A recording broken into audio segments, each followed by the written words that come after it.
दोस्तों, यह घटना आपको सच्ची कहानियों और नसीहतों की किताबों से बताई जा रही है। एक सज्जन कहते हैं कि मैं हर शुक्रवार की सुबह फजर की नमाज के बाद अपने पिता की कब्र पे जाता था और उनकी कब्र पर फातिया पढ़ता था और फिर उनके बाद मैं वहीं से अपने घर पे निकल जाता था। एक बार ऐसा हुआ कि मैं हर शुक्रवार की तरह सुबह की नमाज के बाद कब्रिस्तान जाता था।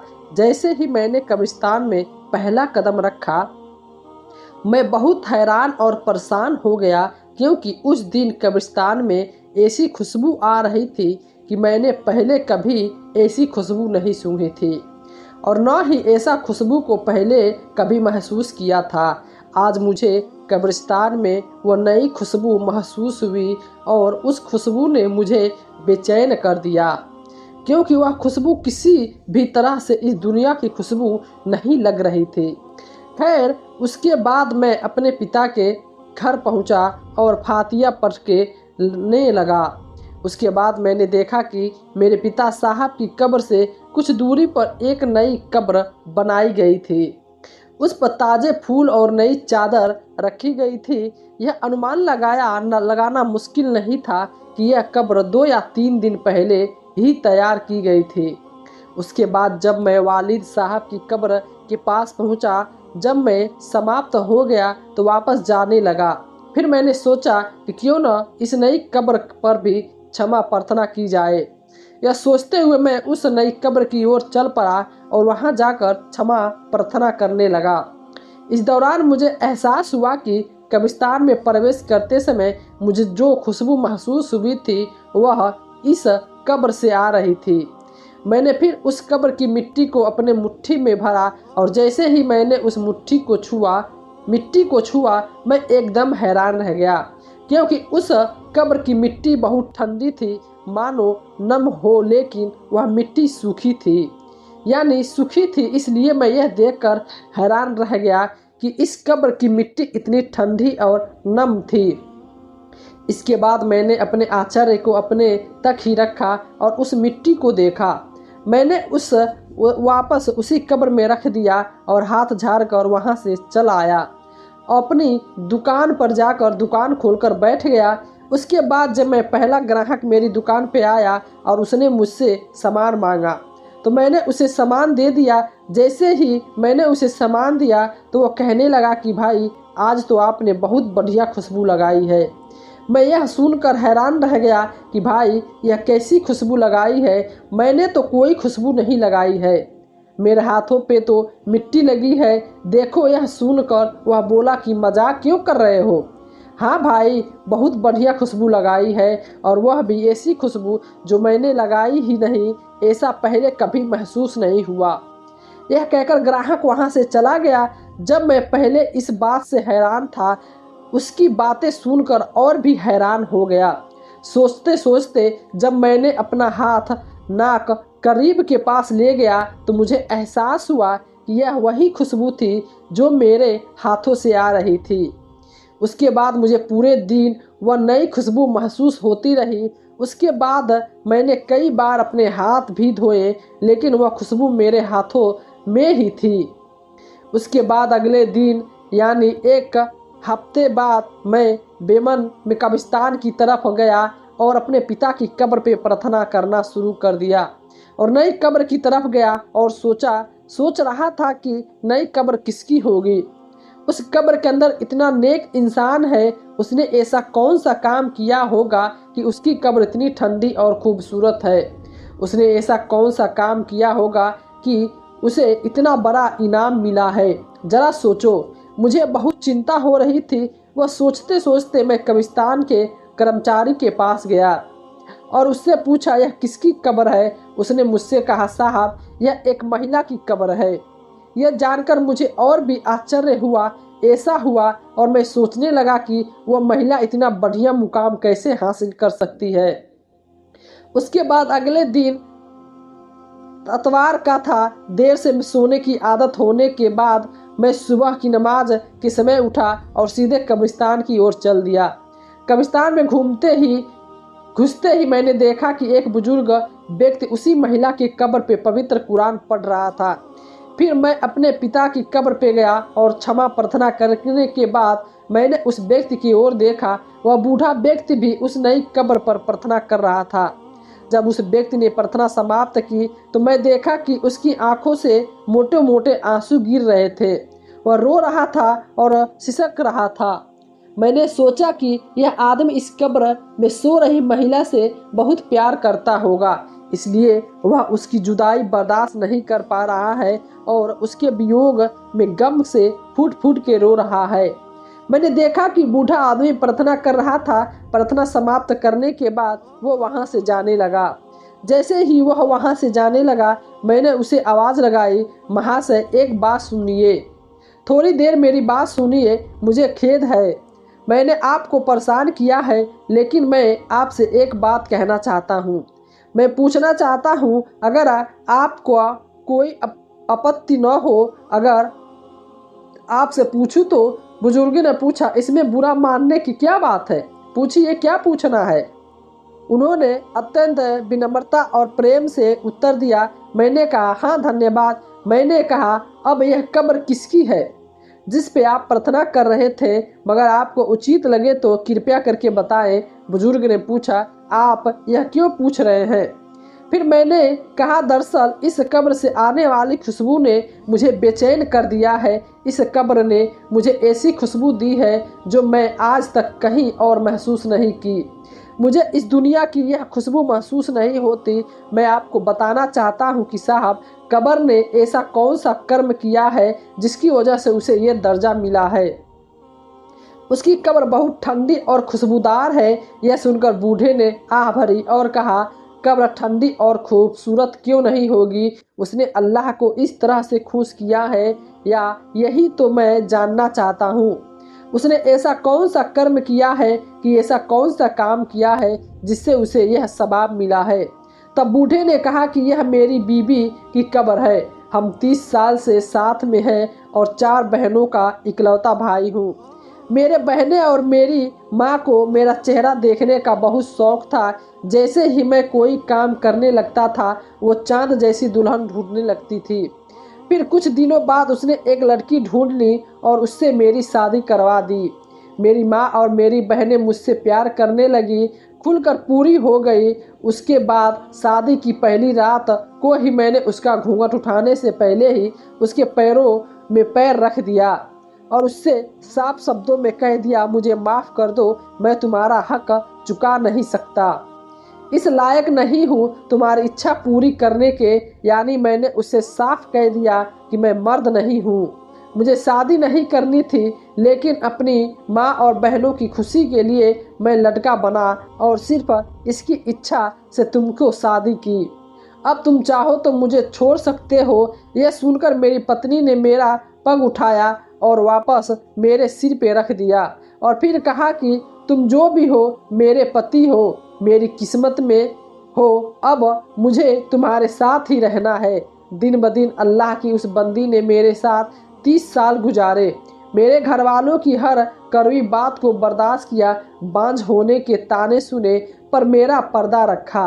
अल्लाह उसने अपनी कब्र को कैसे ठंडा और खुशबूदार बनाया। यह कहते हुए बूढ़ा आदमी लगातार रोने लगा और कहने लगा कि यह औरत 30 साल से सब्र कर रही है और सबसे बड़ी बात यह है कि इसने मेरा पर्दा रखा और यही वजह है। उसने कहा कि अल्लाह ने उसे जन्नत के बागों में से एक बाग दिया है।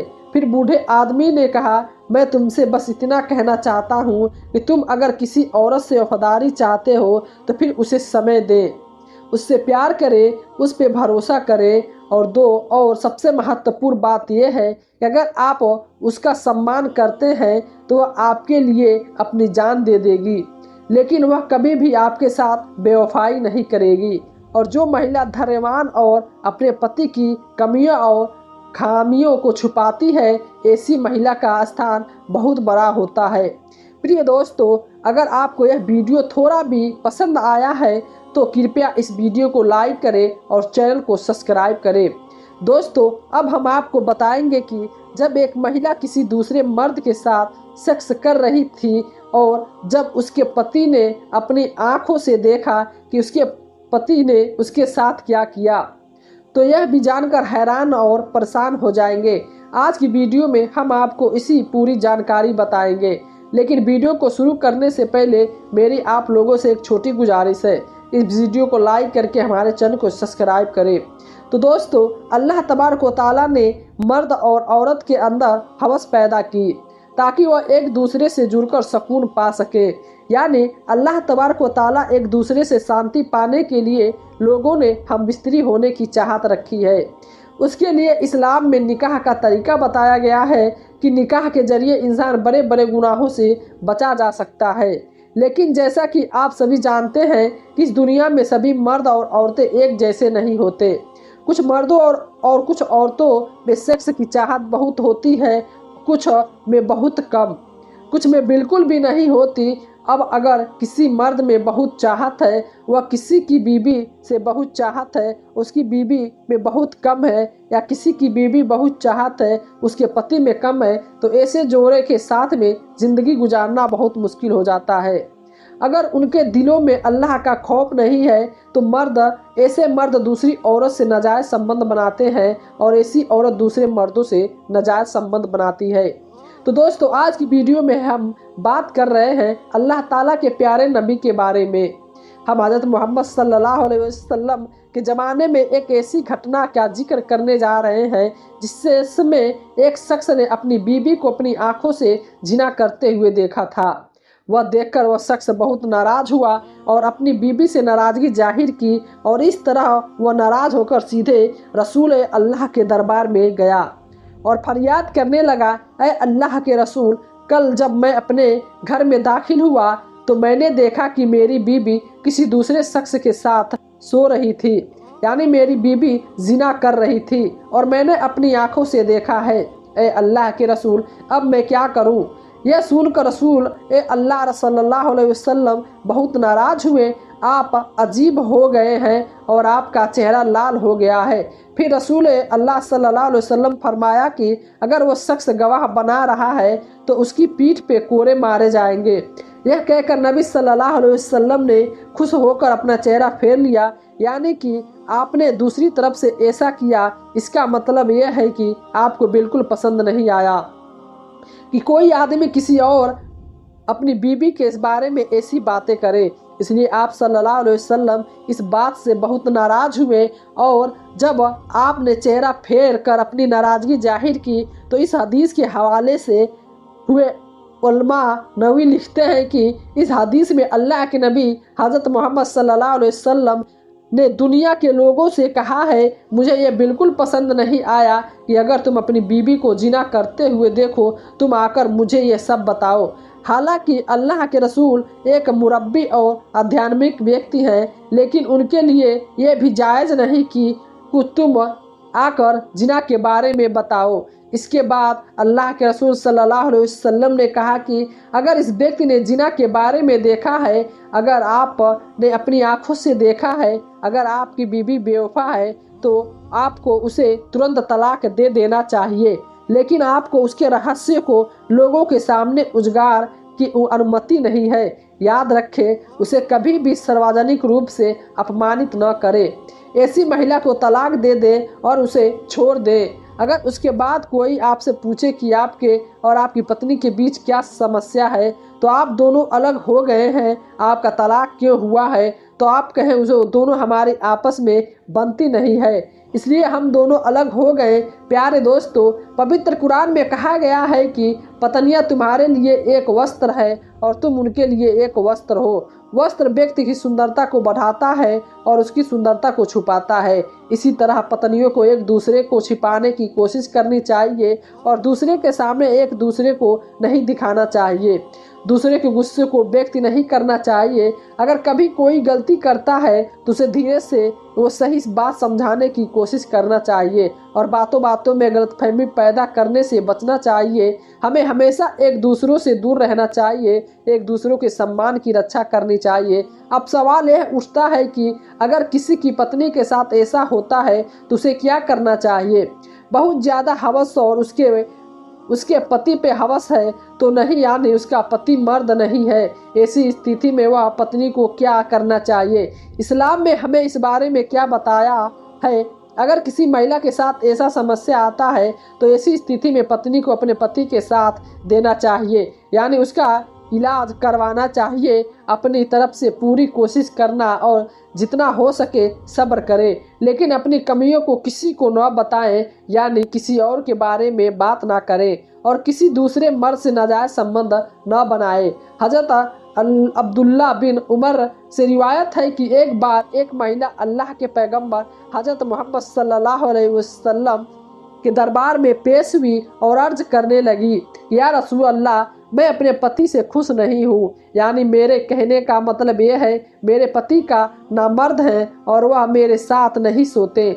मैं उनसे कई बार तलाक मांगी लेकिन वह तलाक देने से इनकार कर रहे हैं। यह सुनकर नबी सल्लल्लाहु अलैहि वसल्लम ने उसके पति को बुलाया और कहा, इस आदमी को अपनी पत्नी को तलाक दे देना चाहिए।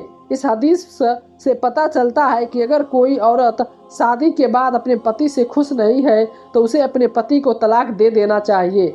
अगर तुम्हारा पति तुम्हें तलाक नहीं देता है तो उसे खुलेआम स्वीकार कर लो, लेकिन किसी दूसरे मर्द से नाजायज रिश्ता बनाने की कोशिश मत करो। दोस्तों, हमें उम्मीद है कि आपको आज का ये वीडियो पसंद आया है। अगर आपको यह वीडियो पसंद आया है तो कृपया करके वीडियो को लाइक और वीडियो चैनल को सब्सक्राइब करें। प्यारे दोस्तों, अब हम आपको बताते हैं कि औरत के 5 चीज़ों की भूखी होती है। आपकी भूख कभी खत्म नहीं होती। तो शादीशुदा मर्द और औरत को यह वीडियो ज़रूर देखना चाहिए। दोस्तों, यह सच कहा जाता है और औरत में प्यार, त्याग और सहनशीलता जैसी बहुत ताकत होती है।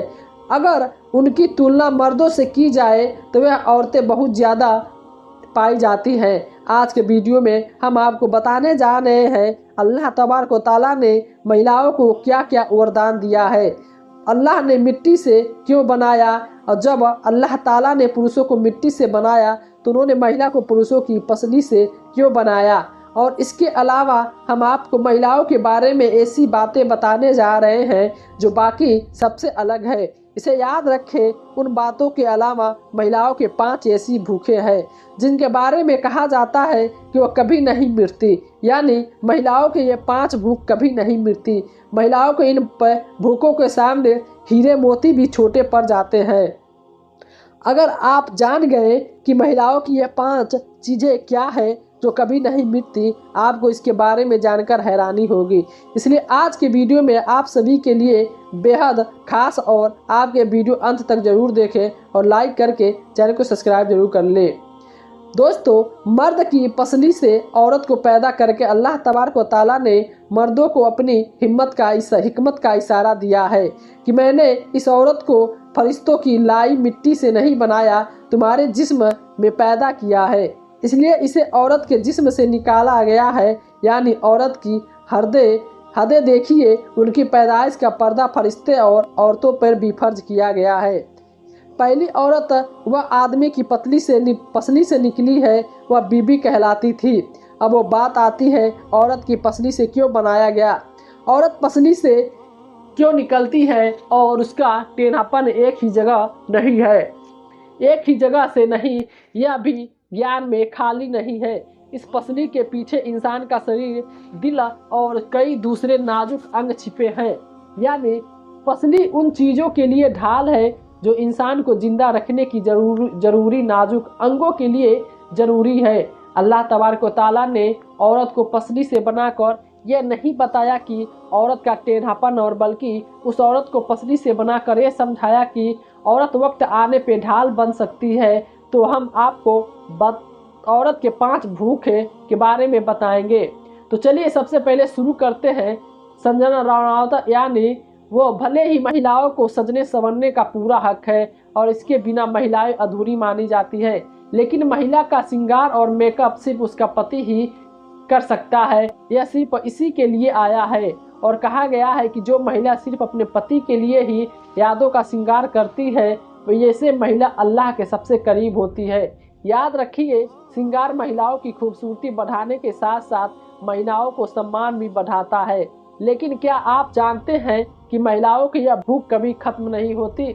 यानी महिलाओं को सजने संवरने की यह भूख कभी खत्म नहीं होती, बल्कि उनकी भूख और बढ़ती ही जाती है। नंबर 2, धन दौलत और जीवन।